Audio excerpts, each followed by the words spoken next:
Hi friends, goodbye. You are most welcome in online classes. You are with Syam Sundar sir.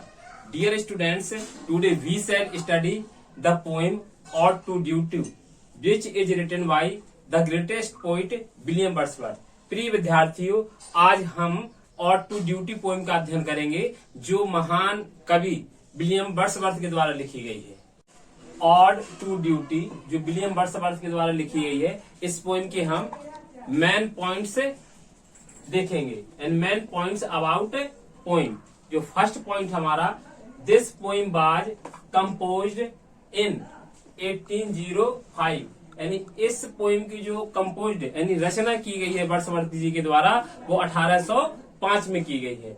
Next point, the poem was published in 1807.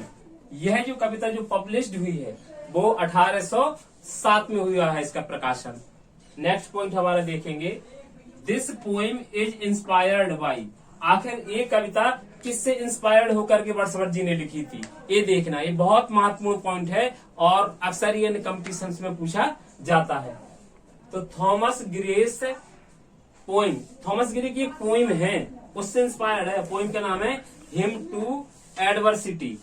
इस poem से प्रभावित है, inspired है ये कविता Wordsworth ji की. Next point है friends, this poem is a fine tribute to. आखिर ये पोएम किसको ट्रिब्यूट की गई है? सेंस ऑफ ड्यूटी को की गई है, अर्थात एक कर्तव्य परायणता का भाव को यानी बताया गया इसमें, है ना. तो सेंस ऑफ ड्यूटी को दिखाया गया है. इट इज रिटन इन.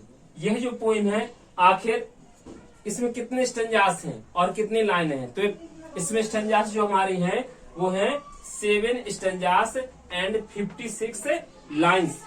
और 6 पॉइंट देखेंगे हम कि दिस पोएम पर्सोनिफाइज ड्यूटी एज आ. आखिर जो ड्यूटी को जो पर्सोनिफाइज किया गया है इस पोएम में, वो किस रूप में किया गया है? तो गॉडेज के रूप में किया गया है, एक देवी के रूप में किया गया है. नेक्स्ट पॉइंट देखें. और हमारा नेक्स्ट यानी 7वां जो पॉइंट है इसको देखें, this poem is published in his collection. आखिर यह जो पोएम है विलियम वर्ड्सवर्थ के किस कलेक्शन में पब्लिश होकर के आई थी? उस कलेक्शन का नाम क्या था? तो उस कलेक्शन का नाम था पोएम्स इन 2 वॉल्यूम्स 1807. अगला हमारा 8वां पॉइंट है, this ode is the model of grace ode to adversity. यह जो ऑड है ग्रेस के मॉडल ऑड टू एडवर्सिटी पर है, लेकिन जो हमारे ग्रे जी थे उन्होंने इसको कहां से कॉपीड किया था? तो देखें, which is copied from Horace poem to fortune से इन्होंने इसको कॉपी किया था. और नेक्स्ट पॉइंट हमारा देखें क्या है, this poem was composed just after the death of Wordsworth younger brother John Wordsworth. अर्थात ये पोएम यानी वर्ड्सवर्थ के छोटे भाई की मृत्यु के तुरंत बाद ही क्या हुई थी, इस तरह से ये पब्लिश्ड या कंपोज्ड की गई थी. Next point. और हमारा अगला पॉइंट है, this poem is regarded regular ode. जो ये पोएम लिखी है ode to duty regular ode में आती है. An ode is a type of lyrical stanza. एक ऑड जो होती है उसके जो स्टैंजा होते हैं वो लिरिकल होते हैं. और a classic ode is structured in 3 major parts. जो एक क्लासिक ऑड होती है वो 3 यानी मेजर पार्ट हो जो स्ट्रक्चर करते हैं, जो इसकी रचना होती है. वो 3 पार्ट कौन कौन से होते हैं देखें, स्ट्रोफी, एंटी स्ट्रोफी और ईपोड. तो फ्रेंड्स, आपने ये main points of the poem अभी आपने ये देखिए. इसके बाद हम देखेंगे इस पोएम की जो सिलेक्टेड लाइनें हैं जो अधिकांशतः एग्जाम में आती रहती हैं, उनका अध्ययन करेंगे. फ्रेंड्स, सिलेक्टेड लाइन पढ़ने से पहले पोएम की हम इस पोएम की हम समरी को हिंदी में पढ़ेंगे कि आखिर इस पोएम में है क्या. आइए तो इसकी समरी पढ़ते हैं. ऑड टू ड्यूटी पोएम की रचना विलियम वर्ड्सवर्थ ने 1805 में की थी और इसका प्रकाशन 1807 में किया गया था. यह कविता थॉमस ग्रे की कविता हिम टू एडवर्सिटी से प्रभावित है. इस पोइम का मुख्य सार कर्तव्य परायणता अर्थात ड्यूटी है, जिसे कवि एक कठोर नियामक के रूप में प्रस्तुत करता है। वह ड्यूटी को ईश्वर की आवाज की पुत्री भी कहता है। ड्यूटी अपने अनुयायियों को सही मार्ग पर ले जाती है। कवि कहता है कि कर्तव्य के ज्ञान के कारण ही ग्रह अर्थात नक्षत्र अपने पथों पर सही दिशा में भ्रमण करते हैं तथा आपस में आकाश में कभी नहीं टकराते हैं। ड्यूटी की आज्ञा के अनुसार फूल भी अपनी क्यारियों में खिलते हैं तथा सुगंध बिखेरते हैं। कवि कहता है कि यद्यपि कर्तव्य अपने आदेशों में कठोर है, ड्यूटी अपने कर्तव्यों में कठोर है, लेकिन वह दयालु और सौम्य है। जो जीवन में इसका अनुसरण करता है उसका जीवन सुखमय हो जाता है।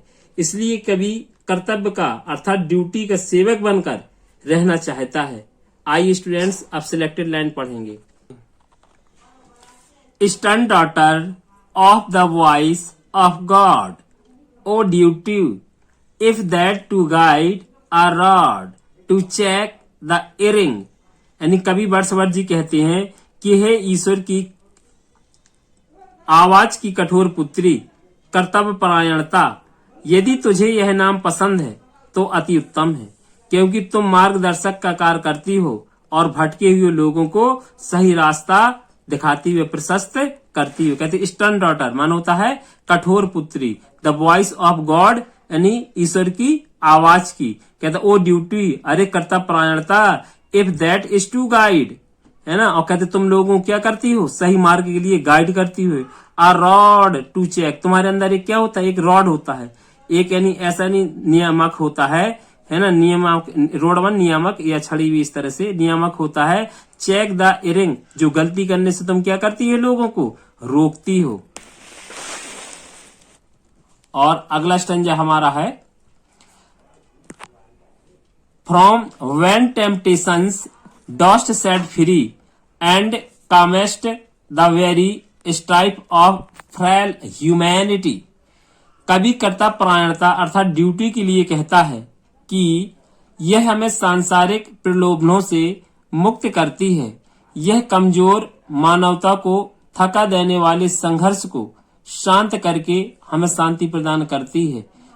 इसको देखें, फ्रॉम व्हेन टेम्पटेशन, व्हेन माने व्यर्थ की, टेम्पटेशन माने प्रलोभन होते हैं ना, डस्ट सेट फ्री, ये हमें क्या करती है, संसार के जो बेकार के टेम्पटेशन होते, प्रलोभन होते हैं, कर्तव्य क्या करता है, कर्तव्य परायणता, वो हमें उनसे मुक्त कर देती है। और जीवन में जो क्या है, जो संघर्ष होता है, जो तूफान होता है ना, स्ट्राइफ होता है बेकार का, थका देने वाला, उसमें कामेस्ट एक शांति प्रदान करती है ना। और फ्रेलिटी ह्यूमैनिटी, और कहते जो कमजोर मानवता होती है, कहते उसके प्रति एक ऐसी यानी सक्षम मार्ग की ओर हमें ले जाती है ड्यूटी। नेक्स्ट है serene will be our days and bright and happy will our nature be when love is an unerring light and joy its own security. William Wordsworth ji कहते हैं कि उस समय हमारा जीवन शांतिपूर्ण, सेरीन मन होता है शांतिपूर्ण, एवं उज्जवल और सुखमय होगा जब हमारा प्रेम गलती न करने वाला प्रकाश तक खुशी इस बात का प्रमाण होगी। कहते हैं कि जब हम जीवन में इस तरह से गलती नहीं करेंगे, जब हम इस ड्यूटी को जीवन में फॉलो करेंगे, वही बताया गया serene will be our days, हमारे डेज कैसे होंगे, हमारे जीवन कैसा होगा, शांतिपूर्ण होगा, एंड ब्राइट, और हमारा जीवन उज्जवल होगा। कब, and happy will our nature be, और कहते हैं कब, और कहते हैं तब हमारा जीवन हैप्पी भी होगा, प्रसन्नता से भरा हुआ होगा, जब हम जीवन में ड्यूटी को अपनाएंगे। और कहते फिर जीवन में हमसे कोई गलती नहीं होगी। I loving freedom and untired, no sport of every random guest। मैं जो कि आजादी को प्यार करता हूँ, विलियम वर्ड्सवर्थ कहते हैं कि मैं आजादी को प्यार करने वाला हूँ और अनुभवहीन हूँ, यद्यपि मैं हवा के हर झोंके के साथ हिलने वाला नहीं हूँ। अर्थात हर प्रलोभन यानी टेम्पटेशन के सामने हार मानने वाला नहीं हूं, क्योंकि उसने जीवन में अब किसको अपना लिया है, ड्यूटी को अपना लिया है। Through no disturbance of my soul or strong compulsion in me brought. I supplicate for thy control what in the quietness of thought. कवि कहता है कि उसकी आत्मा में कोई उथल पुथल नहीं है, यानी कहता है नो डिस्टर्बेंस, यानी उसकी आत्मा में क्या नहीं, कोई उथल पुथल नहीं है। कहता माई सॉल, मेरी आत्मा में कोई डिस्टर्बेंस नहीं, उथल पुथल नहीं है। और उसकी अंतरात्मा उसे कचौड़ती है ना, कि मतलब इस तरह से कहते टीस नहीं उसकी आत्मा में, है ना। फिर भी वह खुद को कर्तव्य के नियंत्रण के तले रखना चाहता है। अपने आप को किसके तले रखना चाहता है? कहता है आई सप्लीकेट फॉर दाई कंट्रोल, कहते मैं अपने आप को समर्पित करना चाहता हूं, यानी तुम्हारे नियंत्रण में। किसके? ड्यूटी के। जब कभी विचार करता है तो वह देखता है कि वह अनियंत्रित आजादी से तंग आ गया, क्योंकि वो सोचता है मैं अनियंत्रित जो आजादी होती है वो जीवन में क्या कर देती है, इंसान को परेशान कर देती है। लेकिन जब नियंत्रित होता है, एक ड्यूटी कर्तव्यनिष्ठा से बंधा हुआ इंसान होता है, तो उससे क्या होता है, वो आजादी अर्थात अनियंत्रित नहीं होती, नियंत्रित होकर जीवन को यानी सुखमय बना देती है। नेक्स्ट कहते stern lawgiver yet thou dost wear the Godhead's most benignant grace, nor know we anything so fair as is the smile upon thy face. कवि कहता है कि कर्तव्य यानी ड्यूटी अपने आदेशों में बहुत कठोर है ना। कहते स्टर्न लागिवर माने होता है, स्टर्न माने होता है कठोर, लागिवर माने होता है ठीक है कानून को देने वाली, यानी आदेशों का पालन कराने वाली। मगर वह दयालु एवं सौम्य है। लेकिन कभी क्या कहते हैं, ऐसा नहीं है ना। कैसी है वो? कहते दयालु एवं क्या है, बेनिग्नेंट और ग्रेस है। बेनिग्नेंट मानो होता है दयालु, ग्रेस मानो होता है सौम्य। कहती लेकिन वो कैसी है, दयालु एवं सौम्य है। संसार में इतना सुंदर कुछ नहीं है जितनी की कर्तव्य की चेहरे की मुस्कान। बताया गया कहते nor know we anything so fair, कहते हम किसी में इतनी सुंदरता नहीं देखते हैं, फेयर नहीं देखते हैं। As is the smile upon thy face, जितनी अच्छी मुस्कुराहट, जितनी अच्छी यानी मुस्कुराहट किसके चेहरे पर दिखाई देती है, ड्यूटी के चेहरे पर दिखाई देती है। अर्थात जो इसको अपना लेता है जीवन में, उसके चेहरे वो भी यानी उसका चेहरा भी मुस्कान से भर जाता है। Next to humbler functions awful power I call thee I myself commend unto thy guidance from this hour. कवि कहता है वह जीवन के साधारण मामलों में कर्तव्य का मार्गदर्शन चाहता है। वह कर्तव्य से प्रार्थना करता है कि वह उसकी कमजोरी को दूर कर दे। वह स्वयं को तुम्हारे नियंत्रण के हवाले करता हूं, कहता है कि तुम मेरा इस समय मार्गदर्शन करो। अर्थात कवि अपने आप को कहता है टू हम्बलर फंक्शन, कहती मेरे जीवन के जो क्या है हम्बलर तुच्छ साधारण से जो हम्बलर फंक्शन है, कार है, ऑफुल पावर, और कहते जो बेकार की क्या है जो शक्तियां हैं, आई कॉल दी, इसलिए कहते हैं सब बेकार है। इसलिए कहता है आई माई सेल्फ कमांड, मैं अपने आप को कमांड करना चाहता हूँ, समर्पित करना चाहता हूँ तुम पर कर्तव्य निष्ठा के प्रति। और कहता है unto thy guidance from this hour, और इस समय तुम मेरा गाइडेंस करो जिससे मैं एक सत पथ का अनुगमन कर सकूं। अगला है Flowers laugh before thee on their beds, and fragrance in thy footing threads.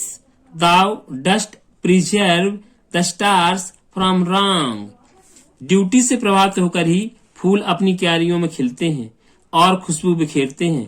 कर्तव्य परायणता ही ग्रहों को आकाश में सही डायरेक्शन यानी पथ पर ले जाती है। कवि कहता है फ्लावर्स लाफ यानी फूल हंसते हैं, before the on their beds, beds माने यहाँ क्यारियां हैं, और कहते हैं क्यारियों में जो फूल खिलते हैं हंसते हैं, है ना, वो किससे निबाद्ध होते हैं, कहते कर्तव्य निष्ठता से, कर्तव्य परायणता से, इसलिए तो वैसा कार्य करते हैं। और and fragrance in Dai footing threads, और अपने मार्ग में क्या करती हैं, खुशबू बिखेरते हैं। और इसके बाद कवि कहता है thou dost preserve the stars from wrong. और कहते हैं जो स्टार्स हैं, नक्षत्र हैं, जो आकाश में ब्रह्मांड में चलते हैं एक डायरेक्शन में, एक निश्चित दिशा में, कहते वो कभी रॉन्ग नहीं होती, गलत नहीं होती। क्यों? क्योंकि वो सारे नक्षत्र, सारे ग्रह ब्रह्मांड की एक अपनी कर्तव्य निष्ठता से, कर्तव्य परायणता से क्या होते हैं? बंधे रहते हैं।